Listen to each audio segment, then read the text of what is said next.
the election result, but the real reason is tariffs. The tariffs are coming in. And as you know, last night I was with a lot of the greatest leaders in Japan, the biggest business people.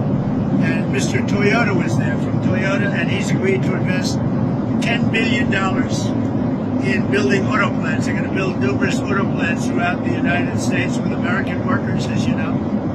And it's a tremendous, it'll be one of the biggest investments ever in the auto business. This isn't just AI, this is in the auto business. So, and that was because of tariffs. It's the whole story. If you build in the United States, you don't have any tariffs. So everyone's coming in.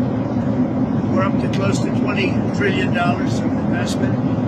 And yesterday, as you saw, we picked up about $518 billion. These are big numbers. These are numbers that no country has ever seen before.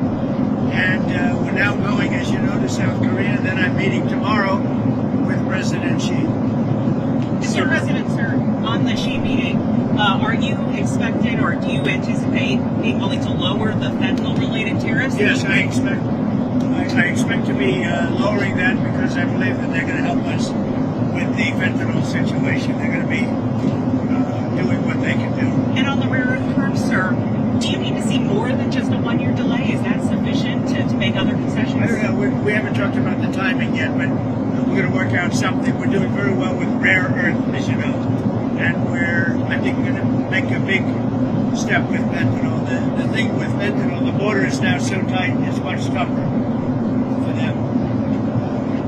Doing very well with that. I call them the drug by sea. You know, the boats, we took out 4 of them over the last 2 days, and they're really stopping. They're not coming anymore. They're coming by land, but to a lesser extent. And if necessary, we're going to, well, it will be necessary probably, but we'll be hitting them at land.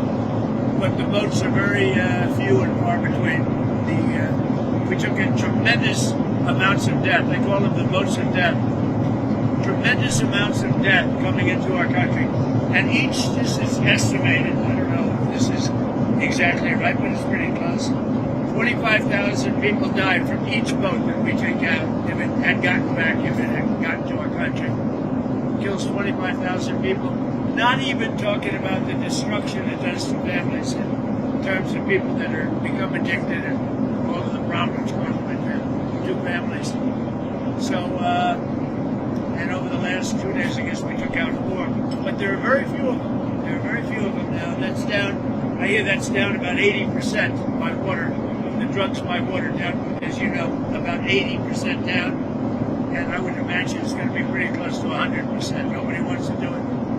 And we'll be, and we already are. We're stopping them on land also. Sir, what is China? We're actually making our country safe. Think of it. I'm just saying as I speak to you. Very simply, we're making our country safe. It's a beautiful thing. Sir, what is China doing to justify removing fentanyl tariffs? Well, I think they're going to do things that, you know, they have an industry that has to do with drugs. The fentanyl has other reasons for being.